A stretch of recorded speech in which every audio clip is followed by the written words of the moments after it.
ஏய் வசந்த், என்ன ஏய் நம்ம காலேஜில் டூர் கூட்டிகிட்டு போகலாம்டா. ஒரு ஆளுக்கு 3500 பத்த உடனே கூப்பிடலான்னு வந்துட்டா டூருக்கு. வாமா கூட போகலாம். மாப்பிள்ளையா? ம். யார் மாப்பிள்ளை? ஏய் 3000 தெரியல, என்னன்னு சொல்லிட்டு வேண்டியானே. என்னை பார்த்தா தெரியல உனக்கு. நல்லா என்னைக்கு செலவு பண்ணி வச்சுக்கிறேன். அந்த ஆள் கிடையாது போட. நல்லா இருக்குன்னு தோணுதா? தோணுது. சரி எனக்கு கூட நீ ஒரு 3000 போடு. நான் டூர் முடிஞ்சதுக்கு அப்புறம் அதை கொடுத்துட்றேன். என்னடா நான் யோசிக்கிறேன். என்ன புரியுதா? ஏன் பயப்படுறேன்னா கொடுக்கணும். புரியுதா? கொடுக்கலாம் என்ன பண்ணுவேன்? கொடுக்கணும். புரியுதா? ஓ இங்க வா என்ன டிஷர்ட்லாம் போட்டுன்னு வந்துருக்கியா? டிஷர்ட்லாம் போட்டுன்னு வரக்கூடாது. நான் போட்டுனா தான் மட்டும் அவன் அடிக்கிறான், உன்ன மட்டும் அடிக்க மாட்டானா? நான் நீ கிளாஸ் லீடர்ன்றதுனால நீ அவ்வளோ இதுவாகிட்டேன். அவனை டிஷர்ட் எல்லாம் ஒன்று பார்த்தா கண்டமாயிடுவேன். ஓ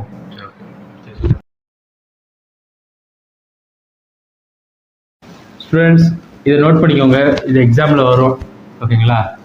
இது உங்களுக்கு இது நீ படிச்சீங்கன்னா கண்டிப்பாக உங்களுக்கு 10 மார்க் நீங்கள் எடுக்கலாம். ஓகே, நோட் பண்ணிட்டீங்களா? இதை படிச்சுக்கோங்க, உங்களுக்கு எல்லாத்தையும் கண்டிப்பாக வரும். சார் உள்ள வரலாமா? தம்பி, யாருப்பா என்ன பண்ணணும் சொல்லுப்பா. சார் நான் உங்கள் கிளாஸ் தான். என் கிளாஸா? பார்த்தது இல்லையா இது வரைக்கும்? அது இப்போ எதுக்கு வந்து படிக்கலான்னு உள்ள பொறுக்கி எங்கே பொறுக்கி தந்து இப்போ இங்கே பொறுக்கி வந்திருக்கியாக்கும்? பொறுக்கி மாதிரி இருக்கு. ஆளை பத்திர பொறுக்கி மாதிரி தான் இருக்க. முடிய பாரு மயிறு, ஆளை பாரு. சொல்லு என்ன வேணும்? நான் கிளாஸ் உள்ள போகலாமா? வந்து இங்கே போய் உட்காந்து லாஸ்ட்டில் உட்காந்து பொறுக்கு போ. சொல்கிறா வசந்த். சரி இந்தா இந்த 3000 வச்சுக்கோ. எதுக்குடா அது? டூர் கேட்டல? ஆமாம், அதை பொறுத்துக்கு தான். சரி சரி, உனக்கும் சேர்த்து நான் கொடுத்துருக்கேன். அதை வச்சுங்க மச்சான். நல்லா என்ன மச்சான் நீ கூட்டம் இருக்கு. அதெல்லாம் ஒன்றும் கிடையாது. அதெல்லாம் இருந்துச்சு. எதனா ப்ராப்ளம்லாம் சொல்லு, பார்த்துக்கலாம். ஓகே, அதெல்லாம் எதுவும் வேணாலும் தேங்காமல் கேளு மச்சான். அதெல்லாம் ப்ராப்ளம் இல்லை உனக்கு. நம்மளாம் ஃப்ரெண்ட்ஸு தான்டா. அதனால அப்படி பேசுகிறேன். அப்படிலாம் இல்லை மச்சான். எதுவும் இல்லை நிற்காது. புரியுதா? சரி ஓகே. மச்சான் நீ வீட்டுலாம் எப்படி போடுற? பஸ்ஸில் போறியா இல்லை எப்படி போகிறேன்? இல்லை இப்போ நடந்து நான் போகிறேன். பக்கத்தில் நடந்து போகிறேன். நடந்து என்ன போகிறேன்? பைக்கில் வேணும் ட்ராப் பண்ணுறோமா? என்ன மச்சான் முன்னாடி பேசுறது ஆச்சு, தப்பாக நினைக்கிறேன். நான் அப்படிலாம் இல்லை மச்சான். ரொம்ப மாறிட்டேன், சுத்தமாக மாறிட்டேன். ஏன் இப்படி பேசுகிறாங்க? இந்த மாதிரி பேசவும் மாட்டாங்க எப்பயுமே. ரியாக்ஷனே வேற மாதிரி இருக்கு. என்னாச்சுன்னு தெரியல. ஏதோ சம்திங் ராங்னு தோணுது. பட் இருந்தாலும் பரவாயில்ல, முன்னாடிக்கு இது பெட்டராகவே இருக்கு. பார்ப்போம். ஹாய் வசந்த். நான் உங்களுக்கே தெரியாமல் ரொம்ப நாளாக ஃபாலோ பண்ணிக்கிருக்கேன். ஃபாலோ பண்ணுறீங்களா? புரியல. ஆக்சுவலாக நான் உங்களை விரும்புகிறேன்.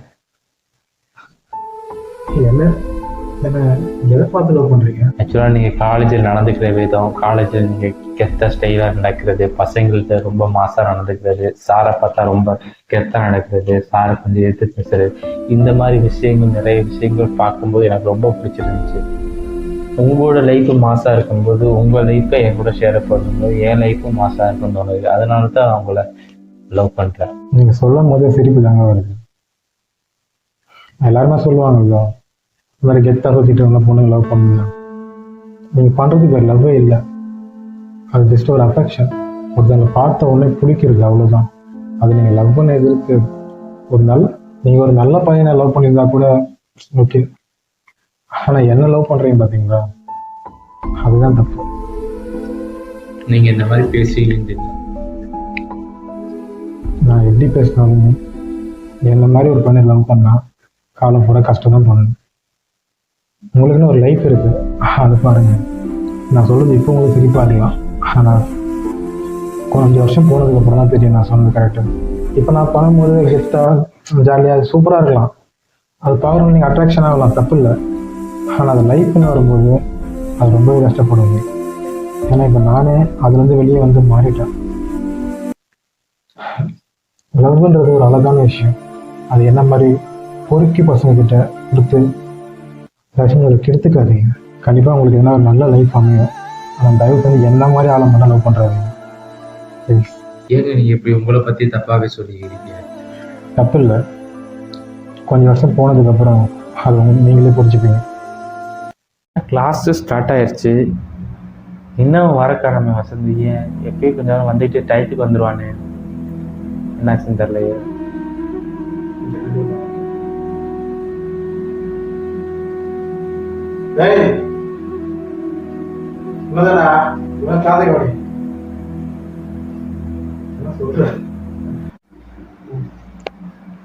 என்னாச்சு? நேற்றும் வரல, இன்னைக்கும் வரல. இன்னைக்கு வந்துடும் பார்த்தா இன்னைக்கும் ஆளை காணாமே.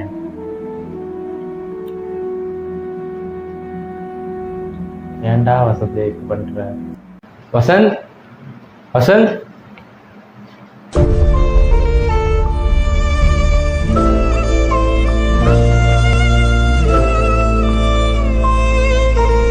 ஐயா, என்னம்மா ஆச்சு? போட்டோல இருக்கான். அவனுக்கு கேன்சர். ஏமா அது முன்னாடி சொல்லலை? அவன் தான் சொல்ல வேணாம்னு சொன்னான். ஹாஸ்பிட்டல் போய் செக் பண்ணி பார்க்கும்போது தான்ப்பா இந்த கேன்சர்னு தெரிய ஆரம்பிச்சு. கொஞ்ச நாளுக்கு அப்புறம் பார்த்தப்போ இதுதான் ஃபைனல் ஸ்டேஜ்னு சொல்லிட்டாங்க, காப்பாற்ற முடியாதுன்னு சொல்லிட்டாங்க. என்ன பண்ணுறதுன்னு தெரியல. இதை உங்ககிட்டலாம் சொல்லலான்னு பார்க்கும்போது தான் இந்த விஷயத்த எல்லார்கிட்டையுமே சொல்லிடலாம்ப்பான்னு சொல்லும்போது, ஐயோ வேணாமா, நான் நிறைய தப்பு பண்ணியிருக்கேன், இது யார்கிட்ட சொல்ல வேணாம், என்னோடய பாவம் என்கிட்டே போட்டோம், நான் இருக்கிற இந்த 3 மாதமாவது என் தப்பை திருத்திட்டு என் ஃப்ரெண்ட்ஸுங்களுக்காக நல்லதாக பண்ண போகிறேம்மா அப்படின்னு சொன்னான். சரி பிள்ளையாச்சு, கடைசி ஆசை, அதனால நானும் உங்ககிட்ட சொல்லலை. அவன் எங்கே போனாலும் சொல்லிட்டு போவான். இப்போ சொல்லாமல் போயிட்டான். நான் சொல்லாமல் போனது வருத்தம் இல்லை, ஆனால் வருத்தம்தான். ஆனால் கூட என்னையாவது கூட போட்டு போயிருக்கலாம்.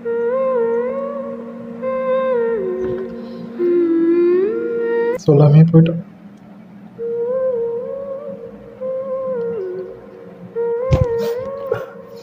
ஏன் நீ வந்தா இந்த லெட்டரை மட்டும் கொடுக்க சொல்லு. இதை யாருக்குமே தெரியாம வீட்டில் உட்காந்து படிக்க சொல்லு.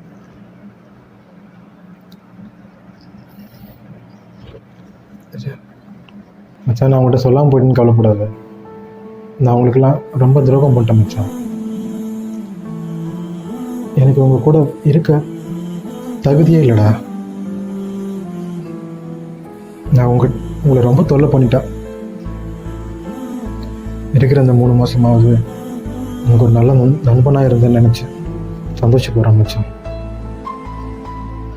போயிட்டு வரேன் மச்சான். வாழ்க்கையை முடியும் போது வாழ நினைக்காதீங்க. நீங்கள் வாழுங்க.